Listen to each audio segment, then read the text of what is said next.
Guys దశాబ్దం తర్వాత రవిచంద్రన్ అశ్విన్ సిఎస్కేలోకి తిరిగి రావడం అభిమానులను ఉత్సాహపరిచింది. ఐపీఎల్ 2025 మెగా వేలంలో 9.75 కోట్లకు కొనుగోలు చేసిన సిఎస్కే అతని అనుభవాన్ని ఉపయోగించుకోవాలని చూస్తోంది. చపాక్ స్టేడియంలో స్పిన్నర్లకు అనుకూలమైన పరిస్థితుల వల్ల అశ్విన్, జడేజా, నూర్ అహ్మద్ తీక్షణలతో కలిసి బలమైన స్పిన్ దళాన్ని నిర్మించనున్నాడు.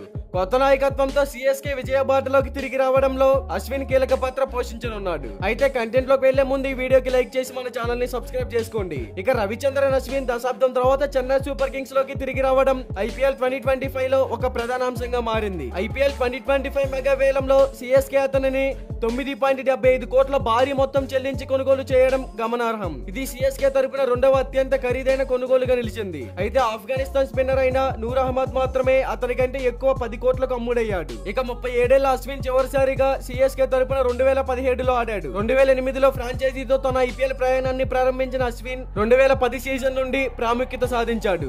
సిఎస్కే తో కలిసి 5 ఐపీఎల్ ఫైనల్స్ కు చేరుకున్న అతను 2010, 2011లో టీమ్ ను విజేతగా నిలిపాడు. ఇప్పుడు మరోసారి జట్టులోకి అడుగుపెట్టిన అశ్విన్ తన హోమ్ టీమ్ కు ఎలా తోడ్పడతాడో ఆసక్తిగా మారింది. అయితే సిఎస్కే శిక్షణ శిబిరంలో పాల్గొన్న అశ్విన్ తన స్వదేశానికి తిరిగి రావడంపై స్పందిస్తూ, నిజంగా ఇది చాలా వింతగా అనిపిస్తుంది. నేను మళ్ళీ అదే జట్టులోకి వస్తున్నాను, కానీ నేను ఇప్పుడు చాలా సీనియర్ ఆటగాడిని అనిపిస్తుంది. అయినప్పటికీ ఇది ఒక మంచి అనుభూతి.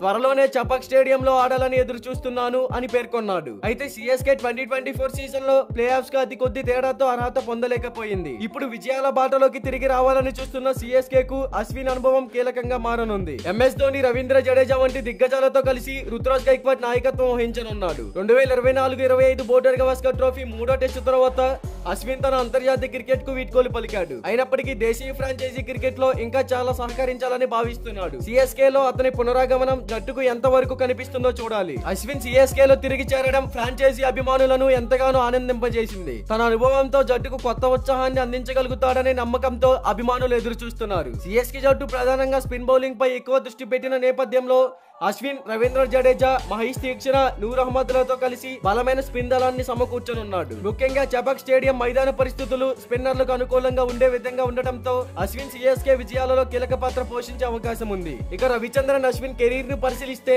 అతను ఐపీఎల్ లో ఇప్పటి వరకు 184 మ్యాచ్లు ఆడి 171 వికెట్లు పడగొట్టాడు. కేవలం బౌలింగ్ లోనే కాకుండా అవసరమైన సందర్భాల్లో బ్యాట్ తో కూడా విలువైన పరుగులు చేయగల సామర్థ్యం ఉన్న అశ్విన్ సిఎస్కే బ్యాటింగ్ లైనప్ కు కూడా అదనపు బలాన్ని అందిస్తుంది. రుతురాజ్ గైక్వాడ్ నేతృత్వం లోని కొత్త యాజమాన్యంతో అశ్విన్ కీలకమైన సీనియర్ ఆటగాడిగా జట్టును ముందుకు నడిపించేందుకు సిద్ధంగా ఉన్నాడు. అయితే ఐపీఎల్ 2025 లో సిఎస్కే ప్రదర్శన ఎలా ఉంటుందో చూడాలని క్రికెట్ ప్రేమికులు ఆసక్తిగా ఎదురు చూస్తున్నారు. మరి సిఎస్కే టీమ్ లో ఏ ప్లేయర్ కోసం మీరు వెయిట్ చేస్తున్నారో కామెంట్ చేయండి.